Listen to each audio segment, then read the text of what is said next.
High frequency increases oxygen to the skin, improving the overall texture, tone, and glow, and helps to treat acne problems. Welcome to this week's episode of Beauty Babble. Today we're talking about high frequency. We're going to talk about how it got started and how we're using it today. Hi, Suzanne. How are you? I am doing great, Doreen. How are you? I'm good.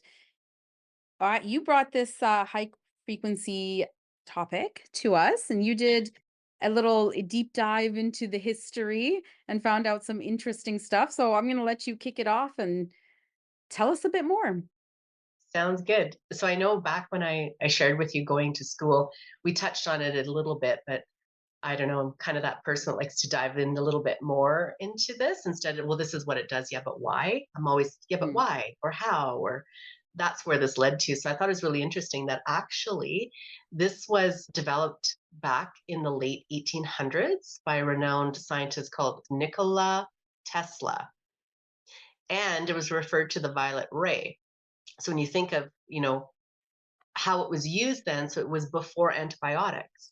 So they Yeah. actually use this as medical purposes like strep throat or other infections, wound healing, which kind of, well, not the strep throat side, but that kind of, when we look at our beauty industry, wound healing, antibiotic way, it's like, oh, that makes sense to me. So I thought it was really interesting. You were going to say something? Yeah, Sorry. before you go too much farther, I thought maybe we should just define it. Like what is high frequency? Start by explaining that. And then for our listeners who might not know. Right. So, well, how it all started was basically it's a current to treat disease, right? So they came across that worked through, and I'll just go back. So as they went through it, they discovered, when was that now? Like in the late 70s, I think, or in the 70s, Europe got a hold of this because Nikola Tesla was from Austria, I believe. Austria, I'm pretty sure, before he went to the States. So Europe, of course, it kind of flows through. Europeans started to bring it into the salon and discovered that healing benefit of the high frequency. So that stimulation to the skin. It didn't come till to North America till 1980, and then it became widely used in the skincare professional, and that's when it started to come into the schools and that type of thing. So basically, what it is, it's a mild electrical current that passes through the neon or the argon. So you might know argon gas as your AC, is it not? If I'm not mistaken, I'm pretty sure. Anyways, so it's filled up, or am I thinking your glass of your windows? That's what I'm thinking. See, I didn't search it that hard, Okay. but I'm pretty sure that's the gas that's in between our glass that keeps the heat in and the It's cold. argon is used in manufacturing of electronics and refrigeration systems as well as the air conditioning process. That was AC then. Okay. Yeah. So it's through that glass electrode. So it looks like traditionally like the mushroom look on the end. We've probably seen that. I think you might remember those ones, right, Doreen? And Yep. then there's different ones that you can use, but it is definitely gas. It has that light glow and that buzzing sound to it. I remember calling it the zit zapper in school. And we would all go at it. So, oh my God, I got a pimple coming. Hmm. And I do it to clients. Says, want the zit zapper today? I loved it. Anyways, but yeah, so basically it would either produce that neon color reddy orange or violet blue light. And traditionally, acne prone was treated with the violet light more so. And aging side is that red light, which you think of LEDs and red light therapy, right? So, Hmm. or even the LEDs and blue light therapy. It's just and violet, and so it all kind of correlates in a sense. I guess not quite the same way, but yeah. So regardless, recent studies are showing the benefits and the effectiveness in skincare concerns. Does that kind of give a good explanation of it? Yes. So how does it affect at a cellular level, I guess we could say, or that skin level? So Mhm. during the frequency treatment, it's enriched with oxygen molecules that produces and creates that antibacterial. So when you think oxygenated molecules is higher level of warming the skin, which is bringing that circulation to the skin, which in our circulation is our white blood cells. So we're bringing in our white blood cells into that area. So it's like that reaction that the blood vessels are helping in that area to take the toxins out of that area. And that's all to do with your white blood cells.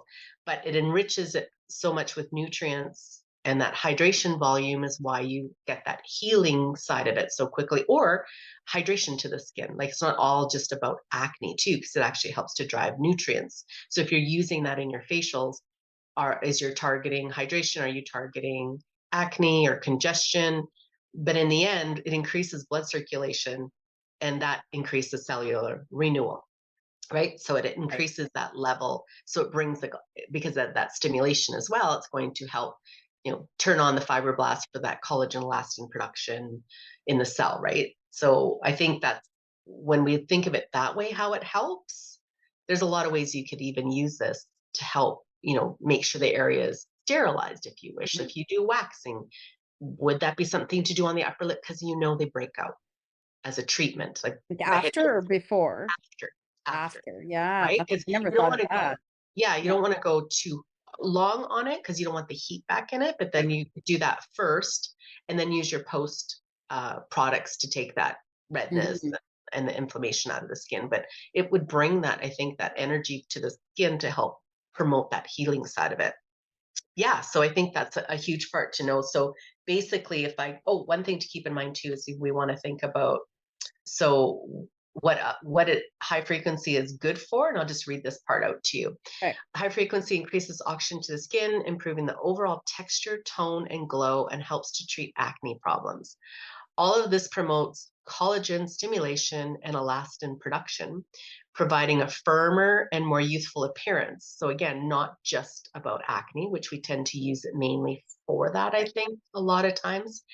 I think in school we resonate to that quicker because usually, well, I was quite young when I went to school and I still broke out once in a while. So, that's where it goes to. But the oscillation produced by the high frequency also aids in lymphatic drainage and helps to evenly disperse that excess fluid that happens. So again, you're working outward. And I think Mhm. we forget, yes, you can do the circles, but remember, you can utilize this with your own lymphatic drainage. I think it was something we were going to talk about on the podcast too, is Yeah, about we're gonna lymphatic do a whole drainage. episode about lymphatic drainage. Yeah, yeah. And the other, contraindications, like just make sure that your client has all their jewelry off, including earrings and their Mhm. rings. If they have any kind of heart conditions or a pacemaker, because again, that's electrical, right? You don't want to be touching on that. And you wouldn't go over open wounds. I'd leave that alone. But you could go around it to increase the blood flow, right? Well, Like yeah, if and isn't it like wound healing and it the is wound healing. bacteria? So it could be good. Yeah, absolutely. Yeah. Yeah. I just think going over it, you just don't want if a pimple is oozing still and you're spreading it around. So you Yeah, just yeah, make like sure kinda that around the area. around the area, if it's stopped, it's an open wound. So you just want to make sure that you're not bringing anything into the wound. And of course, the clean cleanliness of the skin, Mhm. or spreading out the bacteria that's in that pustule that you just Yeah. extracted or something. But great after extractions for sure. And I mean, everybody could use it, right? It's non-invasive, like it's an easy one. I think the machine side of it is warming and interesting for people, for clients to experience. I don't think you would have to have deep pockets for that, a high frequency machine, especially nowadays. My gosh, there's so many little handheld tools you can get into. So, you know what, ask your distributor, do you have anything? What price range does it fall into? Because in the end, it's the tool. It's Mhm. the electricity of that, right? So what does it matter if it's a $3,000 machine? What's it doing differently than the 500 or the 200? I don't know the Right. prices, but maybe ask those questions. What's so different about it, and why? You know? Yeah. How So popular uh, are these treatments? Like, how is you listed a lot of pros mhm. and a few contraindications, but with all the pros, I mean, would you use it after every treatment? Like, how do you discern? Like, and keep in mind, because I'm like the person who wants it all, because if it's good, just give it to me. Yeah. So, how would you advise somebody to, say, I'm using it with this or I'm not using it with that? It seems to have a lot of benefits. That's one part. And then are people actually using it? Like, is it still as popular given that we have so many other things? Actually, I've seen it a lot more on Instagram. Okay. I've seen it on the facials, and people might notice that too. The listeners might notice that, or you are maybe using it already. I've seen them where they have a serum or a mask and a gauze, and they're going over top of the whole face, and they're talking about it. So they're using it again. It detoxifies the skin, improves that blood circulation, which we want. And if you're improving the blood circulation, is it good for, like, the puffiness around the eyes because you're working with lymphatic, right? But you just don't want to lift it and zap. That would be the one thing I'd say. Like, make sure you put your finger down and Mhm. then place it so it's not giving them sap. Or you need the slip so it slides to the areas that you want. But yeah, so it also again reduces the signs of aging because it's also improving the elasticity of the skin, the collagen, so the density of the skin. And then of course the pores and the blackheads, because you're oxygenating into that area, your antibacterial properties are coming into play through your own natural body. I think is a cool way to say it, because it's your immune Mhm. system that you're actually treating, that is going to go in and help you with this in the treatment. But I think if you're doing a facial treatment, it's easy to incorporate this through the process. So you could do it right after your extractions. You could probably do it with serums if you're thinking to bring in the serums deeper. And that's probably Mhm. more of a galvanic treatment, but with this, because you're warming the skin, again, would you want to do that to a sensitive client that already has red skin? Right. Well, probably not, because you don't want to increase that. Or you do want to increase it because you need the oxygenation blood to go in, but then you need to do some sort of draining and cooling in that area to draw that down again, right? So circulation is good, and we sometimes hold off when they're sensitive clients or your rosacea clients. But in the end, if you think about it, blood flow heals. Hmm. But why wouldn't we want to draw that in? But what we forget to do sometimes is, how do we get the redness out of the skin? So Right. that's where your products come into play. Or maybe it's the red light, right? Mhm. The LEDs. There's different ways to do it. Or manual in your massage, manually doing your lymphatic drainage during your facial, your massage techniques should emphasize the purpose behind the treatment, not just a massage. I think that's another Yeah. thing that we could look at. It's like, if it's like a piece to your puzzle. And when you add a new piece to that puzzle, how do you complete your puzzle? So you just Mhm. have to move your pieces around a little bit so that you get that final outcome that you're after in the end. But hopefully that kind of makes sense. Do you think? It does, it does. I mean, I'm kind of sold. I'm like, "I need that." So, I was Googling, and you can buy one for home. See, that does not So surprise me at all. yeah, so obviously everything is online, but I think even in professional, like, I did a really quick Google, they're Mhm. not that expensive. Yeah, I wouldn't think so Like a today. Like couple you said, $100. I've yeah, seen like, and it depends, right? This is a quick mhm. Google search, so it would be worth kind of exploring if that's something you're interested in. Right. And then we did a podcast about, before you go buy it, how are you going to use it? Yeah, You need to make a plan. If you're investing that exactly. money into, so you're going to spend an extra 5 minutes doing this, maybe in a treatment, it's not very long. Do you need to increase your price, or do you think that's something as an added feature to your treatment, how you've upped your treatment without upping your price? Yeah, Which we tend to always up our price when we do something new within a treatment, right? So there's different ways to look. I'm not saying you can't up your price, yeah, depending on what your price is at already. But, I think if you educate your clients to why you're doing this and how it's going to benefit them. So when you think of improving, the absorption of product during your service, so you're going to not, I know from before, people would not use high frequency in a facial because they didn't have a breakout. They didn't do much for extractions. yeah, So if I didn't have it, you're not going to give me that, but my friend got it done, mhm, right? So it's like, there's other ways you can still use the same tool instead yeah, of just thinking one way. And I think that we forget that. So it promotes that overall skin health in all aspects that I think people are after as well. mhm. I think a cool way to incorporate it, like, if you didn't wanna increase your price, we talked about this, like, with advertise like, if you're doing any kind of advertising for your treatments, it could be, instead of discounting, which we don't like to do, or we don't advise you should do, like discounting your prices, but instead Add add value to the to it. offer. So now you're getting a facial and a high frequency added to it. So it can be something for a short time that you can use as a promotion to increase, your uptake of facial bookings or whatever. Right.